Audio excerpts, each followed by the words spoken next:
Hello.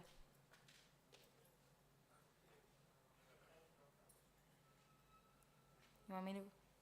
Can you hear me? Good morning. Loving the energy on day two. Are we having any? Just give us 2 minutes. We're gonna start.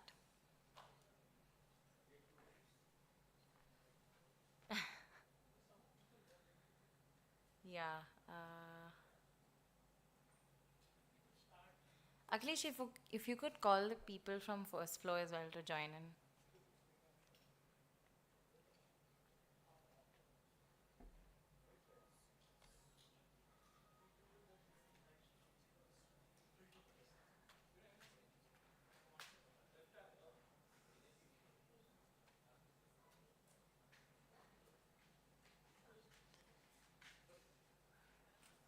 All right.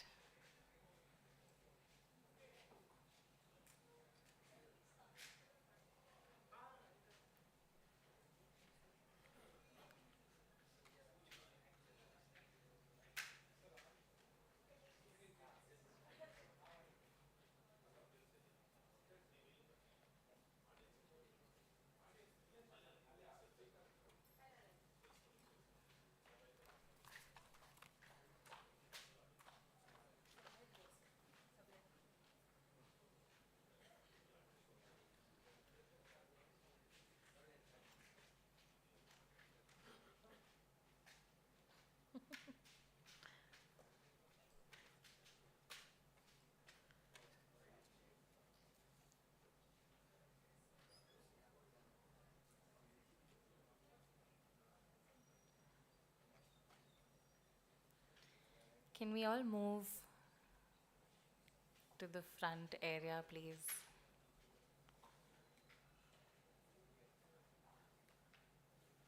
Yeah.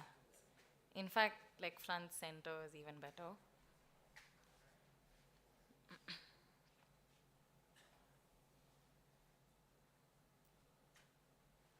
No, no, don't leave the auditorium. You can come down.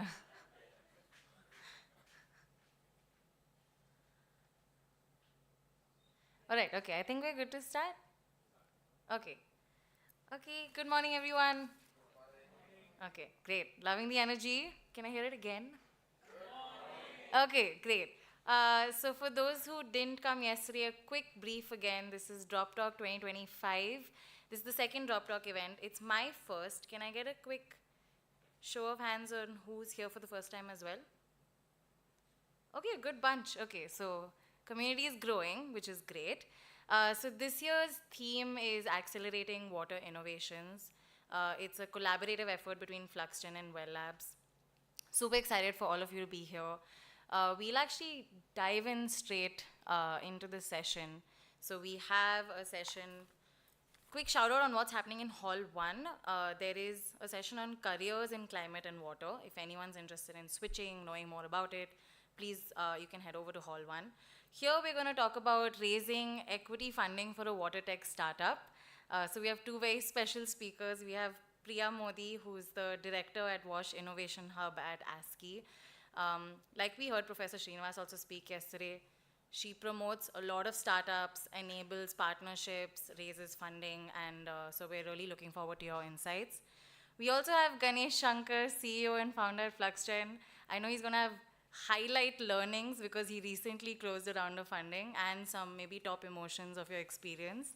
But yeah, please join us on stage so we can get into the session.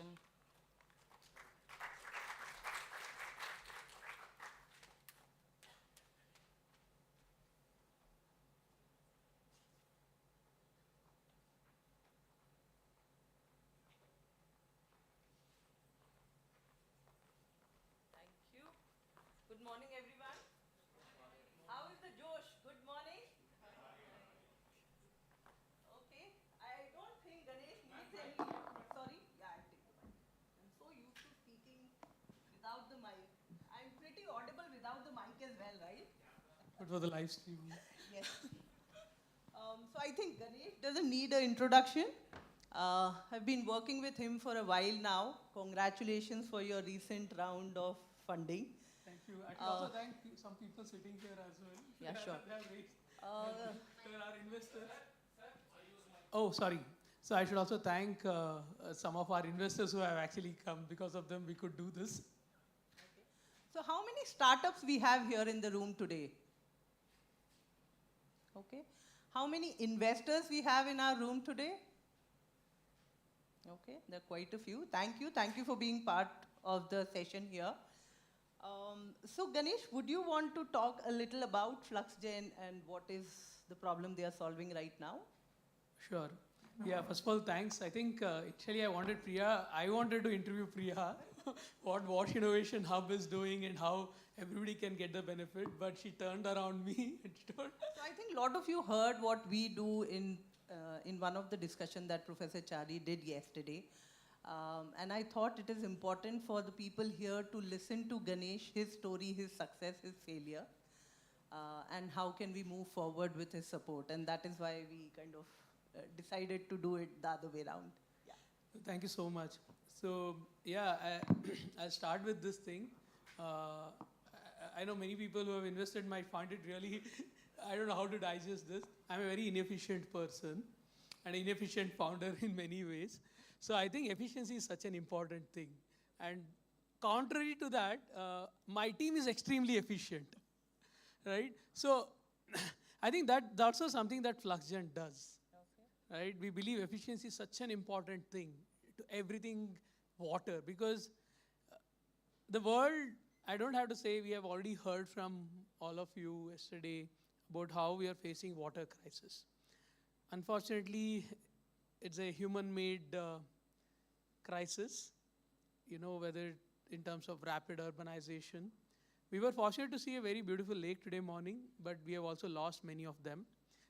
Mansi calls them as siblings to that lake, right? So we've lost many because of urban encroachment. We also know about a warmer planet causing challenges in water availability. So there is an inherent crisis and it's already happening. It's not like it's happening in future. So now, how do you solve water crisis? Can we have as many lakes as Alsur Lake that we saw in the morning in a place like Bangalore? No, it is difficult. You can't build new lakes in an environment like Bangalore city. So that means that water that used to naturally percolate and have enough water and we used to distribute water from this lake is not something that is available today. And that's why we get water all the way from River Kaveri, almost 150 kilometers from here. And yesterday somebody said Bangalore is at an altitude higher than Dehradun. So you mean it is one of the Asia's largest pumping operation. So that means there's a lot of money spent in getting this water. And it's not just Bangalore, many other cities are dependent on water from various sources. And of course, we are also taking water from borewell and various other sources which are not meant to be utilized at a space which we are using. That's where the efficiency comes into picture. So our thesis at FluxGen is just like, you know, water as a liquid is transparent and clear. Can you make the data of water transparent and clear and build solution on top of data, eventually interventions on top of this data, right? So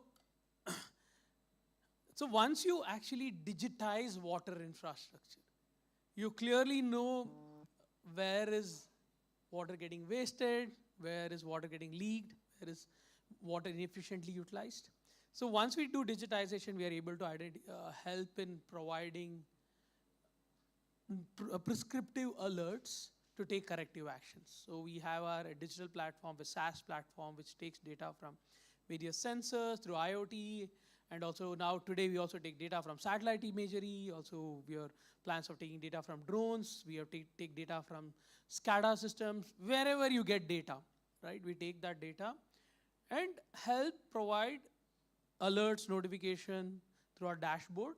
And today we also have a Gen AI platform which actually tells, I know there are a lot of PhDs in water here. They might find, I don't know how they feel when I say this. Our solution can actually tell exactly what to do. Somebody who's a PhD in water would tell what the facility manager should do through our Gen AI platform.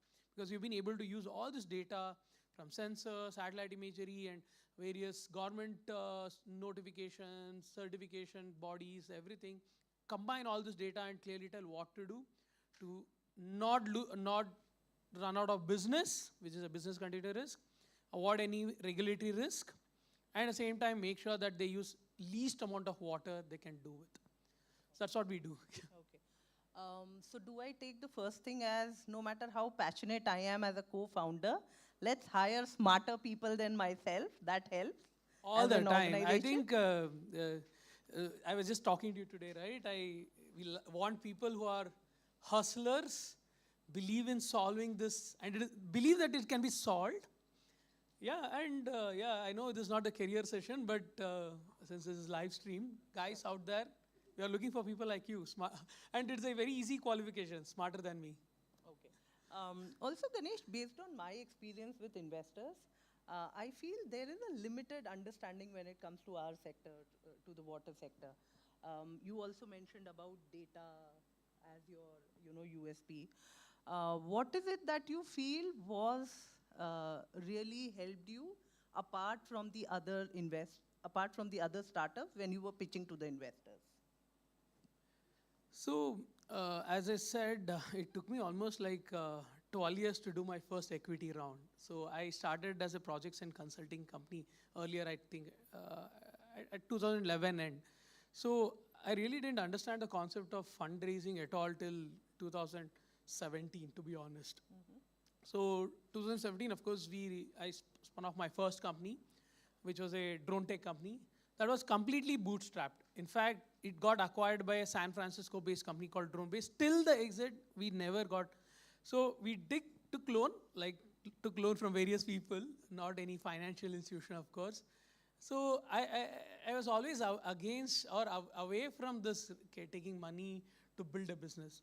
But what I realized is when I decided to spin off my next venture in water, this is a sector we have to build a market in first place. Unfortunately, we were not exactly the first mover, but with one of those early movers. So I think the burden of early movers is that they just don't have to think about raising money, going to the market and raising money. They also have to become evangelist first. They just don't have to be telling what their solution does, but first talk about the problem. In most of the conferences and places where even I used to meet investors, I was not even pitching Fluxgen, to be honest. I have one video where I don't even say a word Fluxgen. I'm just talking about the problems of water. And it was almost telling them how it will affect them and eventually telling them how financial institutions will suffer because of water crisis. So the early days of my pitch was not even Fluxgen. It was all about the sector needs money. The sector needs money and why. And we thought once this awareness comes to the investors, we should be doing something well so that they invest in us. So that was the whole idea. So yeah, I mean, 2022, we decided to do our first equity round. Earlier to that, of course, I had personally put a significant amount of my money from my previous exit, more as a debt, and had my friends, family, fools they call. They're today not fools. But so the first money, of course, came through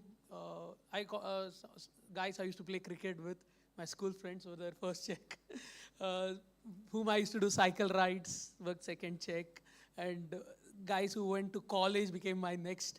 So it was all people whom I was associated in something else other than water or my work. So yeah, they just invested, they gave money because, hey, you are my friend and you never cheated in the game, so I know you a lot. Or somebody who say, you always come with me, cycle rides, I remember those days, so now at least I can talk to you. If I've done some investment, you'll talk to me more often. So all these guys were somebody who had a different association at different phases of my life. And they just didn't even check the deck and gave me the money, right? And of course, one of the angel investor, of course, is a prominent industry person, and he always saw that what work we are doing is useful, important. Again, didn't do a detailed study or anything. He just believed, and he is the only non-friend or non-connected person who I met through industry forums, Dr. Rishi Bhatnagar. I'm very thankful to him. Actually, he first gave me a 10 lakh investment, and then I didn't have money to pay salary. He gave me 5 lakhs as loan, and then he agreed to make it as equity. So because of which there are many cases, many months we didn't have money to pay salary. Like people like this, kind of the first few. And of course, then I thought we have some good success stories. Our customers are talking good about us, and they are even doing press release about their partnership with us. So then I thought we are doing something valuable. At least to me, as a founder, there's always a self-doubt that whether am I doing really good or not. I always check with whether I want to do the reality check. So I think I checked some of my friends. Some of my friends end up becoming investors. I shared the number, shared the data about where we are doing. You are well ahead of fundraising. You should have raised money about a year back. So that's when I realized you should overcome self-doubt many times. So, and then I started talking to people. I must have pitched to 100 people before I got my first, the term sheet. So one of my senior from college, he said, Ganesh, I'll help you, man. And his name is Abhishek Fogla. He told, I'll help. I've done 1,500 crores fundraise in various levels. You are a friend and I'll help. He also became an investment bank. He never used to do investment banking for a small, but as a friend, he decided to help. And then, Axelar was the first investor, VG, I still remember the first pitch. And what I realized actually is that before I was trying to give a pitch which was not completely me. Then I became more me after probably 80th pitch. I started, it's okay to be yourself. I mean, after all, investors, they're also human beings. At the end of the day, you can't just be trying to tell the MBA pitch. Sorry to all the MBA guys. I have this. You just be, I'm an engineer, I'm a researcher. So let me do my way of doing the pitch. And VG, of course, is the CEO of Axelar Ventures. He could see the value from the very first few minutes itself. He was interested. I could sense that. I think that is another thing that I would say. Like, you will get to know somebody is interested in you very few minutes. But they will put money or not is the second thing. But at least you'll get that insight. So I got that feeling because he was asking all the right questions. And he, though he didn't know anything about the field per se, he even told me, Ganesh, I don't know this field. That's another thing, right? You asked, right? Many people don't understand.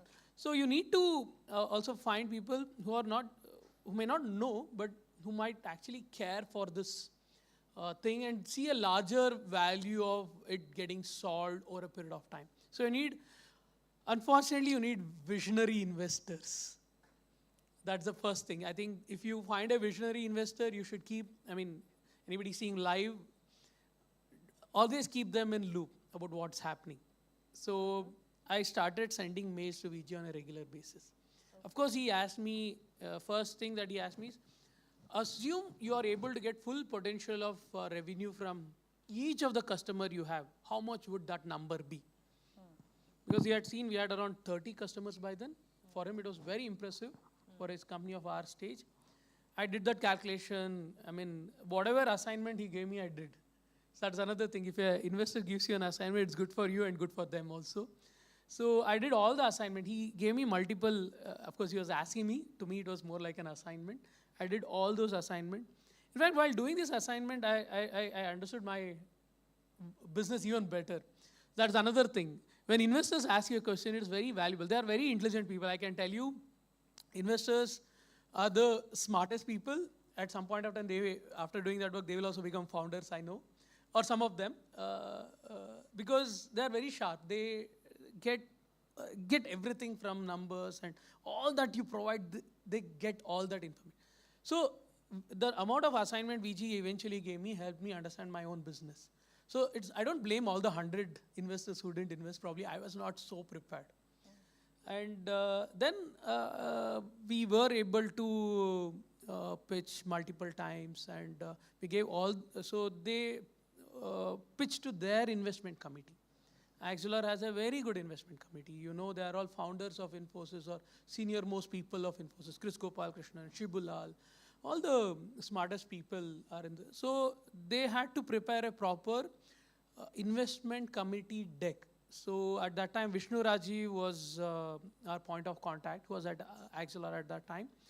He collected all the information, even the assignments that I did kind of became input to his investment deck, including computation analysis, the market sizing, ground up calculation of market sizing, calculation done on how much revenue we can do, precisely doing a projection with justification for every number. So all this exercise kind of helped them prepare investment deck, and they would do it in private. Entrepreneur is many times, not all the time, is not involved in that meeting. So basically you are giving all the information for your investment team to pitch to their IC. So they would pitch. And after pitching, they would come to know the recommendation from IC. To be honest, I didn't know what should be the valuation of the company. So see, I'm an engineer. I didn't know how do you value a company at such early stage. There's always a trick. How do you come up with number? And since we didn't have an institutional investor before these people, so they also didn't, there's nobody to advise me on the valuation number. My investment banker said, Ganesh, since 100 people have said no, you should not take a chance on the valuation. So I told VG, and I still told the same sentence. See, you guys do this for your living, valuation. I build my company. You tell me how much you want to value it. So that kind of helped, because even I was not sure. I had not told them that 100 people had rejected me. I was, of course, you know, fake it till you make it. I know I'm talking to 10 other people who are interested in us. So, but the truth of the matter was we had only 2 people whom we were really in conversation with. So I told this, that you do for this living, you tell me how to.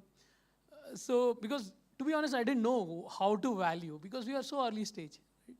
So they kind of, after the investment committee, of course, Vishnu tells that Chris was not available that day. He had to do another pitch for the investment committee. He went to a hotel and met him and did the whole pitch again, answered all the questions.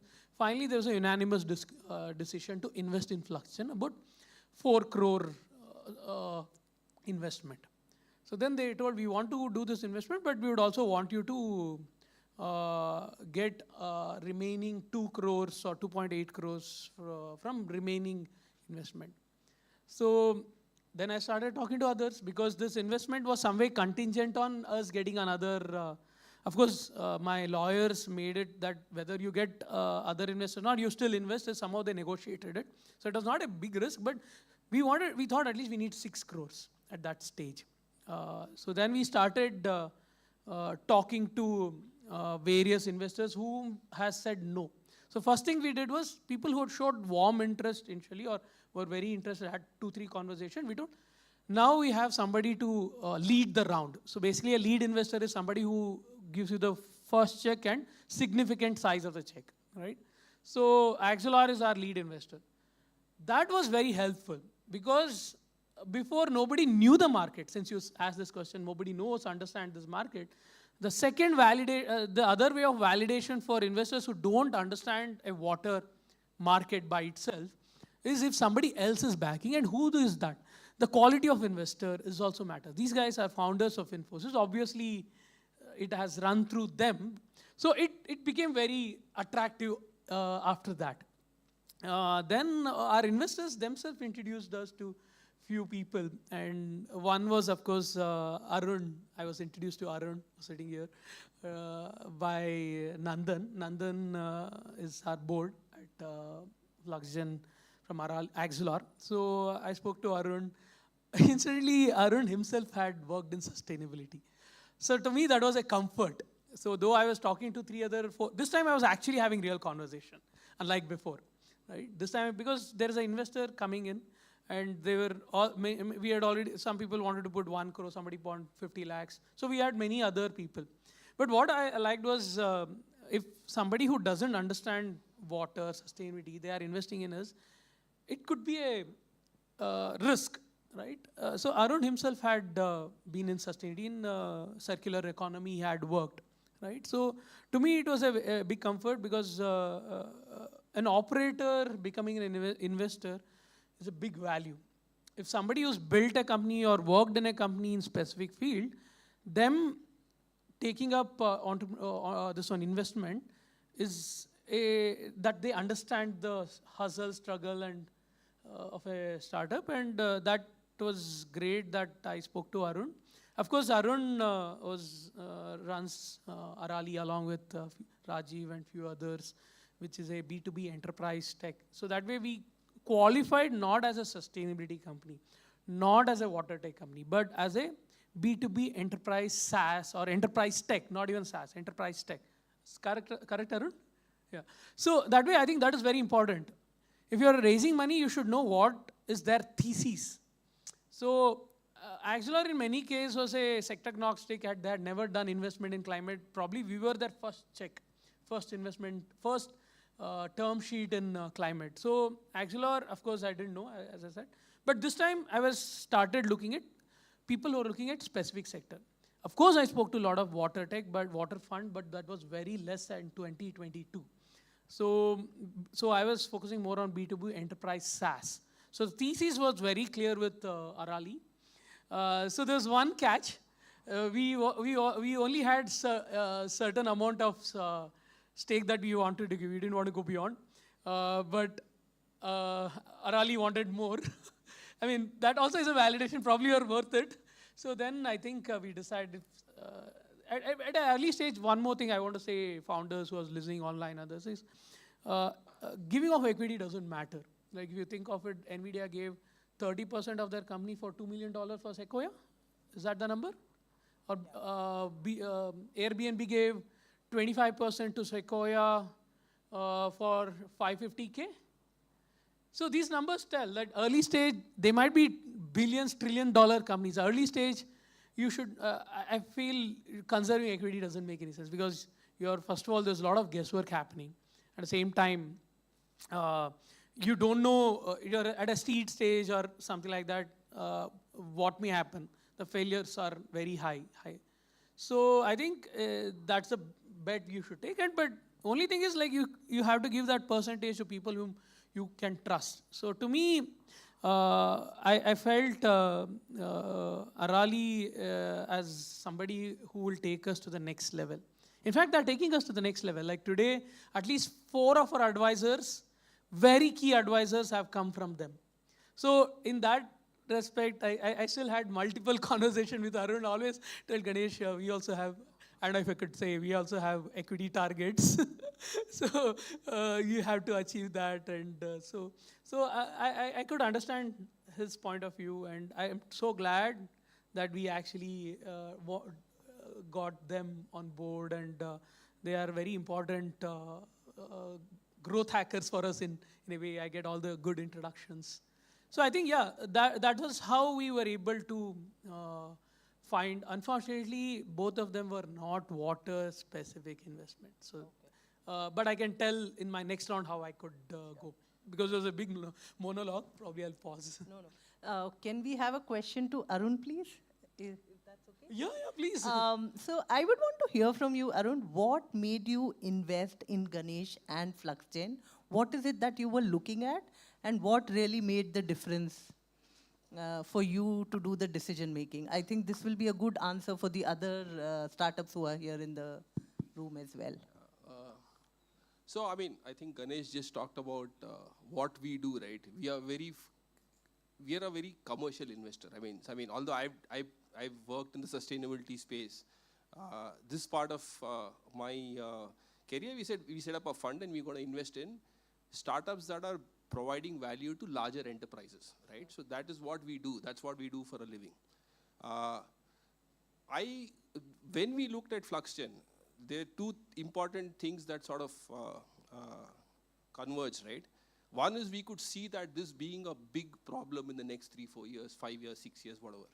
The other realization is if you look at the pecking order of where water will get will be basically regular. I mean, how water will be distributed. Industry will be the last, right? It'll be general society. Then it'll probably be essential services, industry. And the other thing that we realize is industry is actually looking at it as a big problem in the future, right? They realize it. They don't know what to do about it. So we in our heads say this is an important problem to be solved. Now the question was, how do you go and solve it? Do you go and solve it? And industry, I mean, they're willing to pay for this, right? So we realized that what Fluxgen is doing, they're doing it commercially. They're doing it in a way that industry will value. And we could see this accelerating in the next 3, 4, 5 years.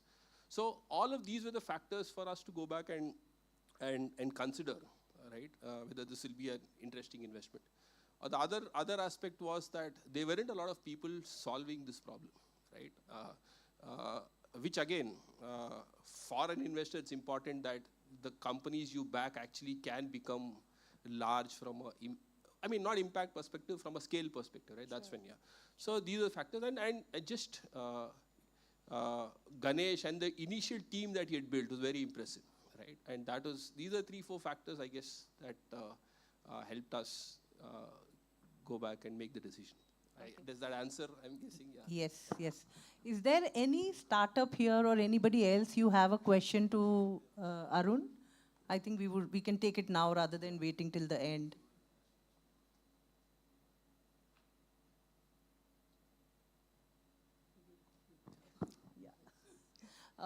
So probably I have one more question to you. Sure. So I think we talked about the USP that Fluxgen was bringing. Then you also mentioned about the team. Yeah. But based on my experience, I feel there is a lot that goes to the leadership or the co-founders and founders in the team. Do you have a view on this? Would you want to talk something about it? Yeah, so I mean, we invest at the seed stage. Most of the time, we invest in a bunch of people who have an idea and who have something to show, but the journey is just about beginning, right? Yeah. So if I have to index on what's more important, the team and the problem that they're solving, and how much they've thought through it is the most important, right? We know that things will change, and definitely will change, right? There's never a one straight path to where you want to get to. Things will change. Whatever you assume will not happen. But you got to back the team and how resilient they are, how they're able to go back and figure out their way, right? So we realized that when we met the team, it was a big tick mark for us, right? And then we said, yeah, we'll go ahead and do it. Okay. Thank you. That answers my question. Thank you. And I think we all agree that planning is always to get derailed, right? There are situations, circumstances that makes that happen. So then my next question to you, Ganesh, I think we all know what Fluxgen does. What are you doing at this point of time? But who is Ganesh? I think we would all want to know that. It will also help our co-founders to kind of work on the key strengths they need to. Hello? So I would say, just like we had a lake walk today, I used to have this lake walk every Sunday in my childhood. My father is a very workaholic person. Even today, he's 79, 80, he still works. So he used to give me only Sunday with me, and I used to go with him to this lake, Madiwala. And I still remember the beautiful birds and the whole scenery around it, and also my father by my side, and my sister, of course. One day they wanted to convert this lake into a locality, like converted into, if you know in Bangalore, whether it is Majestic Bus Stand or KR Market, were all lakes, even Kormangla, Domlur, I don't know if this place was also a lake, the high possibility, right? So they wanted to convert Madiwala into a locality. That kind of really hit hard, and I was like, no, you can't. I mean, this is so important to me. Fortunately, people around the lake decided to fight against the authority, right? Like how Mansi said, rulers, government, institutions defined what the lake should be, not what the lake itself wanted to be. So they wanted to convert, but people around that decided to fight against the authority, and they also roped in the forest department. And they also did a painting competition for young kids, right? And I jumped into it, and we were able to protect the lake, and I also won the painting competition. I got the Friend of the Lake award. That they also gave me Environment Encyclopedia when I was just about 10-year-old. I used to not read much. Since you asked me a little bit of me, I used to not read much. But this book was something that I won as a competition. So I started reading that book, and that's how I got to know what's the challenge with the environment at a pretty early age. I mean, we stopped firing crackers, or I still cycle to my work. I don't have a driving license. No dining table at home. We sit on the floor and eat food. So that kind of changed me as an individual. But when I was working in GE Aerospace, I was saying I'm just making 1% change in an aeroplane in 8 years of my life, or even 0.001%, I don't know. But there is huge environmental catastrophe happening, which I'm aware because my interest has been in that. Why should I work in something that is already great, or of course we all need civil aviation, but that is done good. So then I decided to leave my job and migrate to a small town to work on environment, sustainability, work with Selco. Dr. Harish Shande has been an inspiration since I worked with him. So that a very idealist mindset I used to be on how solving for this is above everything else, right? Because ecology and economy has the same root, eco, which means home. We only focused on economy, not focused on ecology. So to me, first phase of my entrepreneurship was all that idealism. How do I do something? But only I think around 2017 or so, when I was really struggling to even pay bills, that's when I started thinking of economics, unit economics. So I think since then I started understanding how to do business. I also made good friends who actually helped me understand, especially a lot of my Bania friends of SAS Mafia. So that kind of helped me understand how to build. I love them. I mean, like they have the unit economics in every discussion they do. So I think me as an entrepreneur, though I started in 2011, 2017 is when I started thinking how to build a business. Maybe 2019, 20, it became more clear, and when we met Ram sir from our mentor, it became even better. So, and I always had this, as I said, I always consider myself as the most inefficient person, and I always want to get people always better than me. And I've been very lucky, and I think Deepak I mean, you know, because I was a very bad entrepreneur, I was not able to pay my bills. I started teaching, because I come from a family of teachers, at the Institute of Science. So I taught at ISC, my alma mater, a subject on IoT and data science for clean tech and agri-tech. Deepak was one of my students then. This was for working profession. Of course, I was only able to do teaching later in the evening. So Deepak was always brimming with full smile and always having an answer to every question. Is Deepak here? And you can see him like that, exactly how he looks today. So I was initially, who is this guy over enthusiastic in the class? So then I used to give assignments in the class. What used to be a 1-month assignment, he would do in 3 days, and he would submit it. I was like, what's wrong with this guy? I mean, like, and every time he used to do, even in the test, he would not just come with answer paper. He would come with color pencils, crayons, sketches to put the block diagram, color it up, and make the clear understanding. So that is going extra and so well prepared. And so one day I kind of told I am going to come to class a little early. If anyone wants to talk to me, happy to clarify. I saw Deepak that day. So that's the day I probably trapped him into this. So I told, what do you do? He told, I work with L&T, and he had worked in L&T for 12 years. Out of which 6 consecutives, he was the best employee. To me, it was no surprise because the way I had seen him already. So I told him, you want to work in a big company like L&T for the rest of your life, or you want to do some adventure? Right? I mean, you're still in your 30s. And, you know, you have so much to contribute to a startup. And you can be a great entrepreneur. I see that in you. So he bought into the story. He filed resignation with L&T, and he actually joined us. He joined us, immediately COVID hit. Okay. We were out of business. So I think that Deepak didn't give up. he could have, if he had gone to L&T, they would have taken him full-heartedly because he was the best employee probably in their, that functions, in its function, the best employee in its history, right? So they would have easily taken him. And Deepak happens to be a co-founder with you now. Yeah, so at Fluxgen, it's very clear. You don't become a co-founder because you're my brother, sister, or my father. You're co-founder only because you build the company. So Deepak, of course, worked crazily hard, built along with Bob, of course, is here.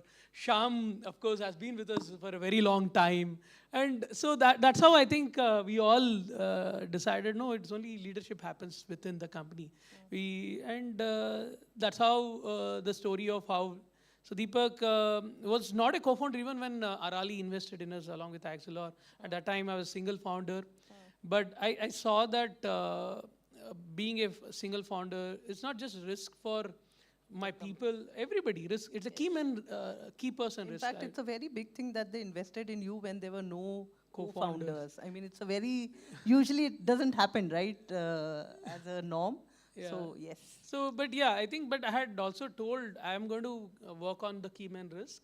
And I know some real great people in the company whom they are not ready yet, they will be. And Deepak obviously was the top performer, like with the crayons in my class.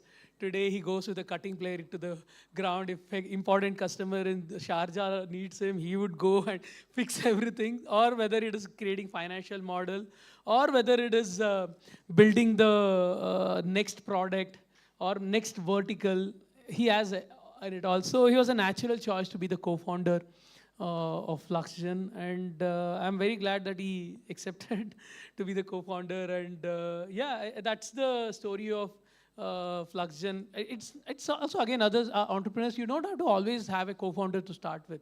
It is actually best to give it to somebody who is deserving merit. Right? It's talent, and I'm not a big fan of talent. I believe in attitude, energy, being on time. All those things are more important than going to some of the top. I mean, even the colleges that I went, I despise in some way as a measure of talent. Can we ask a question to Deepak?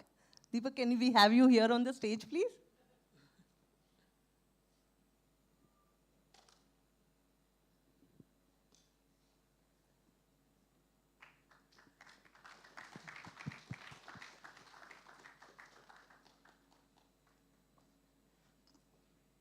So I think it was going pretty steady for you in L&T for 12 years, right? What made you take Fluxgen and, join Ganesh? Actually, hello. I wanted to do something in product. Like I wanted to build a product. I wanted to start a company. I thought, okay, let me join a course. I saw his post on social media. One of my close friends shared it on social media, and I thought, okay, this is the right guy.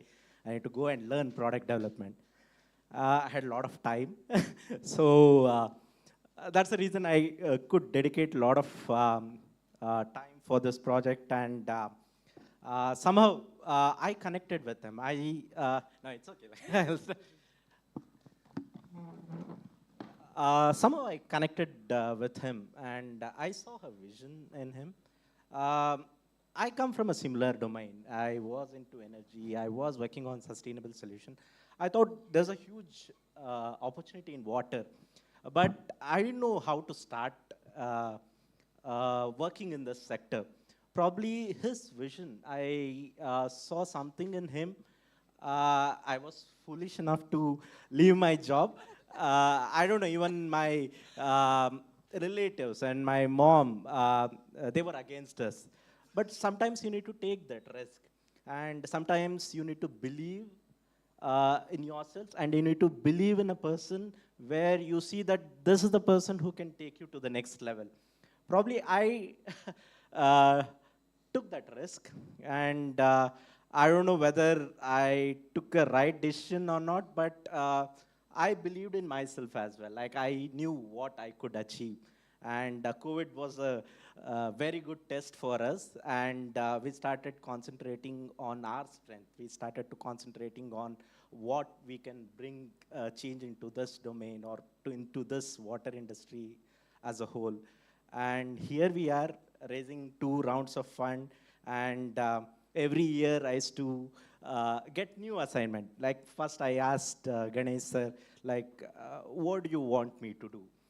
He asked me to look after HR. HR function is completely broken. I thought, why not? Okay, let me handle HR in this company. I learned HR. And then I asked him, like, next, what do you want to do? I fixed HR in this company. He asked me to look after procurement. I thought, okay, we need to completely overhaul the procurement structure in this company. I went to China. Alone, I went to China. I've roamed length and breadth of China to build the supply chain for this company. And I thought, okay, everything is done. Okay, the supply chain is set. Next, what? So he asked me to do sales.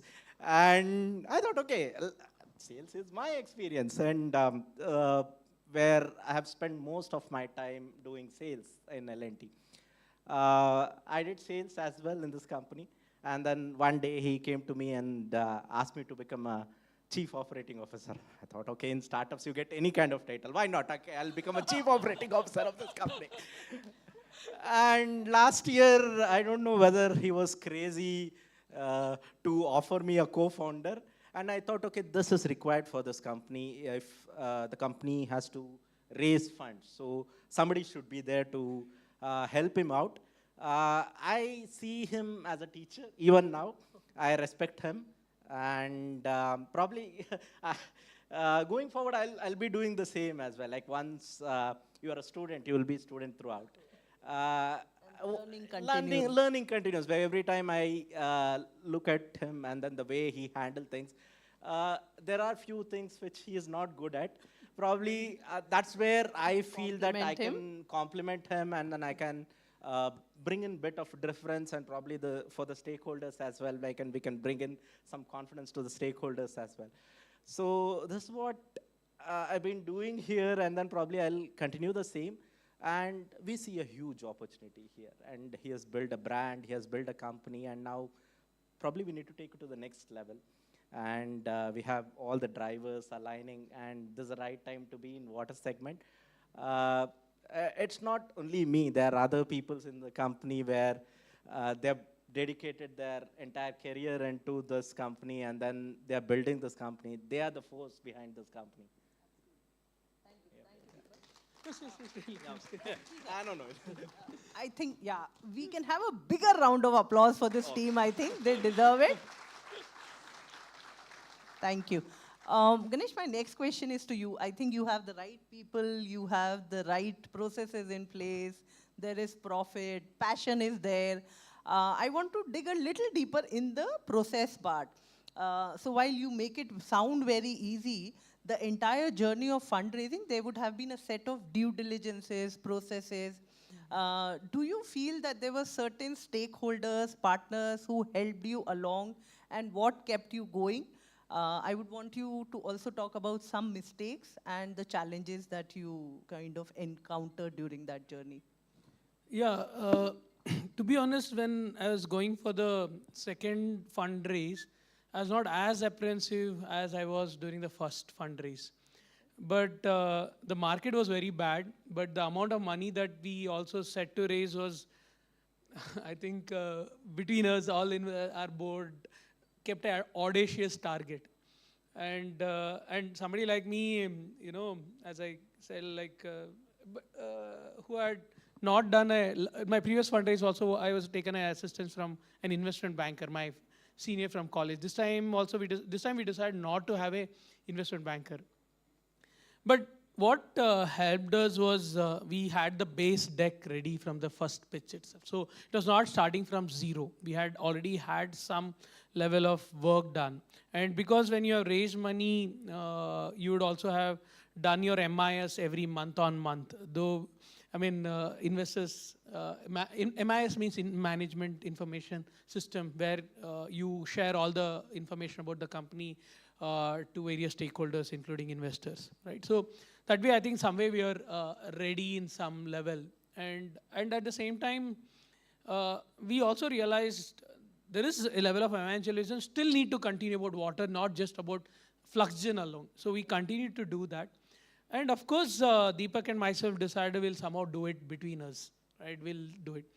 But fortunately, I also had Manas Rath. I think you know Manas from Leap Cities. I reached out to him for certain help. I used to be in touch with him throughout. I mean, and he agreed to. He was an investment banker at some point of time. Manas, you're here? Oh yeah, there he is. So he didn't want to be an investment banker for some reason later on, but evil in me, or I don't know, the necessity in me made him to become an investment banker. So we got the term sheet from IAN Alpha Fund around in August and September time. It was happened because, of course, we had reached out to a lot of investors, but we were the finalist at the KPMG Global Tech Innovator competition in India, and the investor, that is Sarika Saxena, who's the managing partner of IAN, was also in the jury. So that pitch, even before we won, during the lunch break, she actually told me, I want to talk to you, we are interested in your company. And then we also won that competition. The competition had juries, including unicorn founders to senior people from industry. So it was a validation for them to know that from all corners, we were unanimously the winner of that competition. So Sarika took the conversation very swiftly. I remember Deepak and Shreem had to do a lot of work because I had gone for a cycle ride. I do my cycle ride on August 15th. So I don't know, I can't quit my cycle ride, that's sacrosanct. So Shreem and Deepak started putting all the data together. They were asking every hour, they used to ask some other data. It was almost like running a marathon for 3-4 days. They had to prepare a IC, data for their IC. It was actually pre-IC, so they had to do this. In this meeting, they wanted me also to come. So I think Shreem, of course, is an IIM grad, gold medalist again. So we had somebody with that kind of training and experience and in corporate. So she started initially working with me and Deepak, and we were able to have the first pitch. And during the first pitch is when Manas helped us in fine-tuning the deck. So he put up all the data from MIS into information that investors can understand. What is the customer growth? What is the raise in annuity per customer? Or even all that important financial information in a graphically understandable manner. Manas brought it.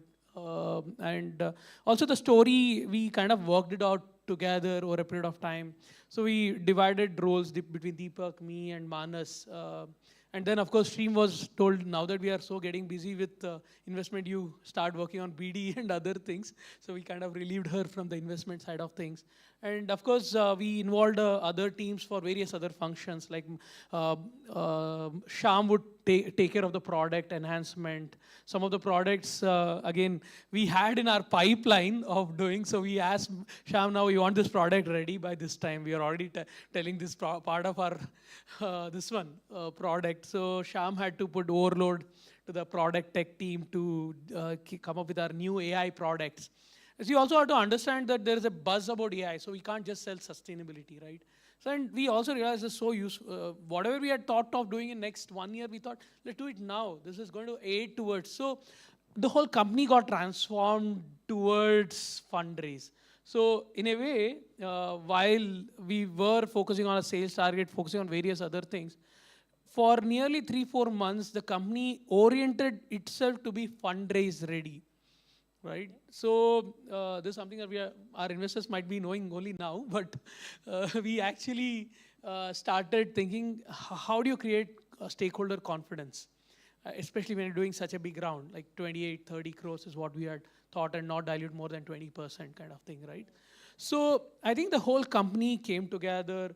We also made the product team to be at the site, software developers to be at the site. So in a way, that led to when we got the discussion, I think we also, the mistake that we did probably is not the real mistake. We never trained our customers. We just let them talk. I mean, so I had this idealism that if it's good, they'll like it. If not, okay. We don't want any training of our customer to be done. If they like it, let them. So our customers were honest and they gave whatever feedback. Some of them were good, some of them were bad, but we didn't want to manipulate any of those outcomes. Right? I think there's still that idealism in us that let's be what we are. Let the destiny decide whether we will get it or not. It's not how much you can fix something. When we know a startup is a broken system, it takes its own time to build. You can't be like, if you are trying to project an image of you're all perfect, it never exists in the startup world, at least our stage. So we were honest about that aspect. I would not call it as any mistake. I would rather want to keep this situation alive to our team so that at the end of the day, any progress is done because of customer happiness. Nothing else. Customer being happy is the only way we can succeed. Everything else is putting up, it's more like doing everything eventually. Even this event for us is also, we want to attract great talent. We want to attract great investors. We want to attract great people to build that ecosystem such that eventually our customers are happy. Right? Everything is doing to one cause. There is no other cause. So that way, in fact, last quarter, our entire product tech team did customer success work. They were on the field. We didn't want them to write a line of code. We wanted them to make sure that how are our customers happy. I think if this problem is solved, everything else is solved. You don't have to worry about fundraise. You don't have to worry about who will invest in next round, who will. So I think that's the kind of evolution that we went through, that solve for customers, and eventually that is solving for everybody else.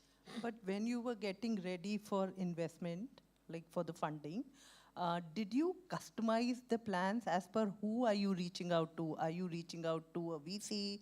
Are you reaching out to impact funding agencies? Are you reaching out to HNIs? Were you doing a tailored, customized pitch? So our pitch was very straightforward.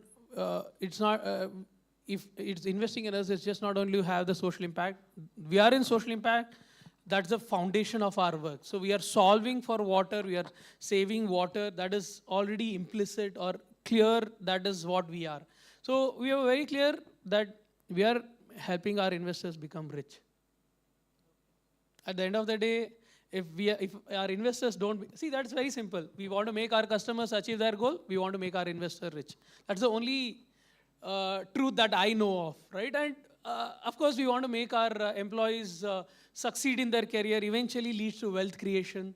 So these are basic philosophy. If you know what you want, I mean, at least I believe, if we know we want to make our investor rich, our customers happy, and make sure our employees are always growing in their career and eventually have a wealth creation plan, I think that should help us go forward in our journey. Okay, so are we trying to say here that dhanda karna aana chahiye? Huh? That's a late realization, but to me, I was initially I don't know, I didn't tell this part. I started my work in agriculture water management. We did the work in water reduction in agriculture plant field, and we wrote that paper. It is presented at UC Berkeley, and now a paper is Springer. But that never converted. Initially, my thing was all about altruism, to make sure that only solving for the end is how we are going to. But I failed at it. Our initial work was building microgrids for the poorest of the poor, building solar electricity for the poorest of poor. But all those things kind of helped me understand if you want to be a private, limited, for-profit company, the goals are what I said, 3 things. Maybe we'll open up for some questions from the audience. Please raise your hand if you have a question and we'll reach out to you with a mic. I see one hand there. I think we can take up 3 questions. Is that okay? Yeah.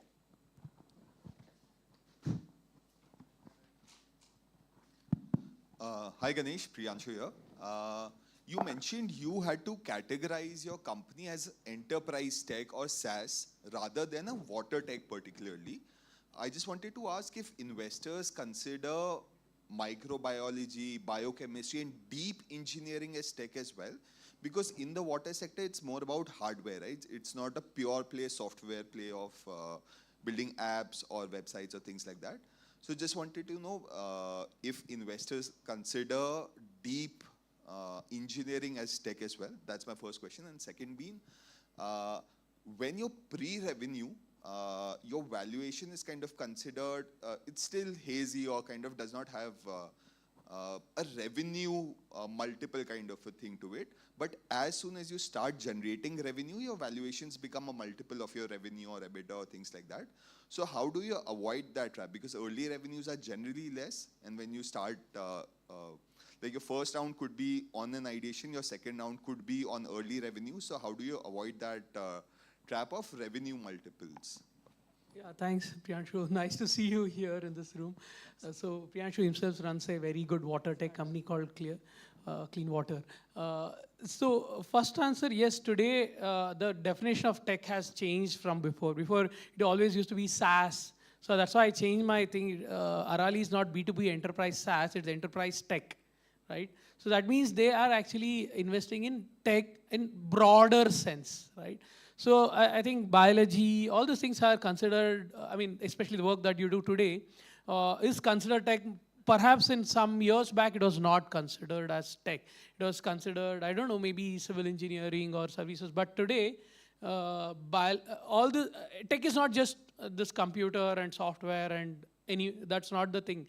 Material science on various fronts, like whether you consider materials that are climate friendly, or materials that help in air conditioning, or material, or even the stuff that you're doing in terms of making sure there are more wetlands, right? Using biology as a tech. So all those things today is considered tech. It's just that you have to have the messaging of it in a way they consider it as tech. So that's why you have to understand if you're talking to a investor, right? There are some hard, deep tech investors. They would have made their theses clear. And it will be probably available in various forums or in their own website. So if you understand that, they would probably be able to appreciate it as a deep tech. But if you go to an investor who's a very generic deep tech investor, they'll say, "Arey yaar, this is not deep tech." They may not be able to understand. So that's why I think sector-specific guys will be more suitable for some of this newer deep tech platform like yours. The second question on the valuation, yes, as I said in my this one, that even I was not sure. It's very notional. It is very guesswork. So the way you could, I would feel, is customer recognition, or even some pilot, even if it's a free pilot, because you're saying pre-revenue, right? Some of the initial testimonials of your existing user, because at the end of the day, how user feel about your product or your customer feel about is the final measure to a lot of investor, right? At the end of the day, even if there's a pre-revenue, what is the reaction? Or how do they think about it, right? And of course, the market is another big, like you might have a great team, you might have a great product, you might have a great everything. But market is the king or queen, right?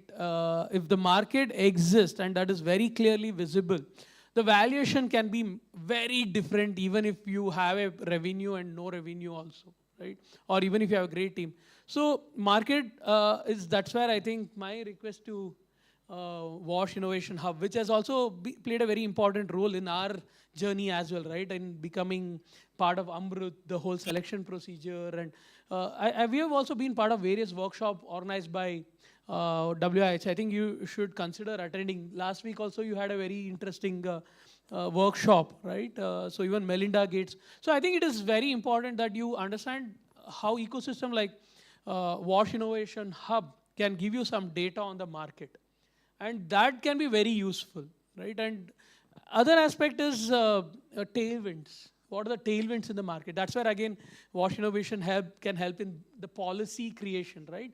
So what is the new policy that has come? What is government talking about?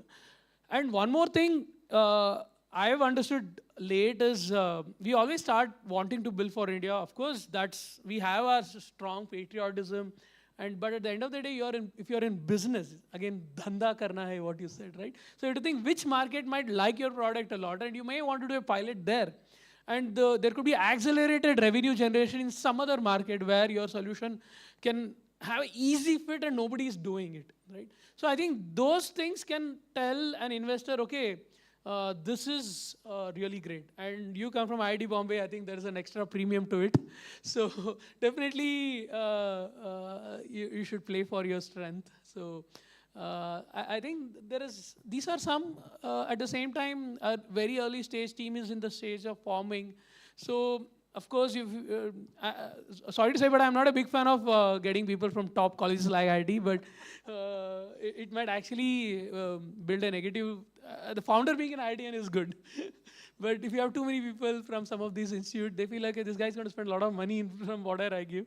So I think it is important to give opportunity to people in second tier, third tier. In FluxGen, we have people from various places. I'm from Hassan, but of course, grown in Bangalore, but I don't consider myself as Hassan guy. But we have people from Davangere, we have people from Tumkur, we have people from all second tier. I mean, like, Tumkur is somewhere we have got like Gangadhar, where is he? And oh, there, okay, see, look at him. He's at the tech guy sitting next to. So, like these, so that is another thing, right? Today the investors don't also want to see how you're enabling people from various this one, right? At the end of the day, how career growth you are going to provide. So these are some additional points in coming with that valuation. The stories, how you're telling what you're trying to solve and how you build the ecosystem around to solve that and how you're approaching the problem. So at the end of the day, your diagram of how your company will be in next 3 years or 5 years is going to set the valuation with what ecosystem you have built. Can we take one more question? Do we have time? Sorry, it was very long. Huh? Okay, one last question. Ganesh, fascinating journey. I just want to kind of look at building on your previous answer. Just stretching the diagram a little, right? You mentioned about involvement with Amrut and other schemes and whatever were the workshops that you attended, etc. I did hear you that probably VCs and shareholders are not necessarily have the appetite for solving a public problem. But having been in this space, where do you see FluxGen to kind of be able to take small free pilots, low-cost pilots in trying to solve a larger public problem and set a benchmark for public water management? Do you see that a road to possibility? Yeah, so I think we always believe that solving for reducing water consumption or avoiding pollution by the rich is a way to solve for poor, right? Because most people tell, what are you doing for the poor to us? I feel like we don't want to go to the poor and ask them to reduce water consumption. That is being bad. I mean, like, they are already getting less water. And you want to build intervention to reduce water consumption in the poor? No. Do you want to ask them to avoid contamination? No. We want to first start with the richest of the rich people, because they are the ones who are offenders of environment. Solving for the richest people, I mean, solving the water footprint of the richest people is actually solving for poor, right? I mean, like, when we go to somebody like Microsoft, right, and help them reduce their water footprint, $3 trillion company, you're actually enabling a lot of people to have more water. You're enabling Tata Steel to reduce. In fact, the Tata Steel mining MD, formerly now is Tata Steel executive in charge of ferrochrome and alloy. He says in his presentation that they were able to reduce water consumption by from 1 cubic to 0.0 cubic in their mines and 26% in their plant. That's the amount of water that's available for the communities, right? So to us, what we do is direct benefit to the community, because we are making even the biggest hotels or hospitals, we are able to reduce their water consumption. That is available because they consume water from the aquifer. So if these people are reducing. So that is our theory of change from the start. Let's target the people who are the highest user of water. But it so happens they are the people who pay the most, right? And the second thing is FluxGen has, as I said, started with this philosophy of we want to make the data of water transparent and clear and build solution on top of the data. So today our focus as a company is in this industrial and commercial, but we are building a platform of choice, that's our goal, from holistic point of view. Starting from urban India, I have tried my luck in agriculture, rural. We may go back at some point of time, not immediately. Next few years, we stick to the plan that we have kept for at least achieving certain, maybe about 100 crore revenue. Until then, we would not experiment on the industry vertical. The industry vertical is fixed. Solution, we are building many other solutions, right? Of course, we are working on the municipality. We have 15 to 20% of our revenue coming from municipality because we do believe we want to keep that, continue to work like we have done Dehradun Smart City. I would request Deepak to talk about it after this. The reason we want to do that is we want to do the Taj Mahal of water management in urban water. The moment when actually things grow up really haywire and government really wants which are the best projects that are done in India, we should be there. That is our theory. Maybe in next few years we'll get there, but our focus still continues to be industrial. Industrial estates also comes under that, and various other aspects of industrial township. But given a chance, if we have all that resources in our hand, we would want to see how we become the data layer for every water transacted in India and maybe in the globe. Thank you, Ganesh. I think we can keep going on and on, but the time is over, Yeah. up for us. I think I'll end it here that for any startup to scale up, I think a right investment at the right time is very crucial. Ganesh, Fluxgen, me, Wash Innovation Hub at ASCII, we are there to help you and support you in any which ways you would need help, collaboration from. Please reach out to us. We are here during the day. Thank you for being here. I just want to say, even folks at Rainmatter are here. They are the most generous investors here. They actually kind of really helped us eventually close this round of investment. Abhinav, Gauri, Hansi are here. You do meet them as well. I think they can also share their theses and perspective in water sector and where they invest. Thanks again, Abhinav, for investing in Fluxion. Thank you. Thank you so much for that engaging conversation. Deepak, if you could also just give a token of appreciation to Priya Modi for her time and participation. All right, so there will be lunch after an hour, so if you're going to attack the investors present, please do that later.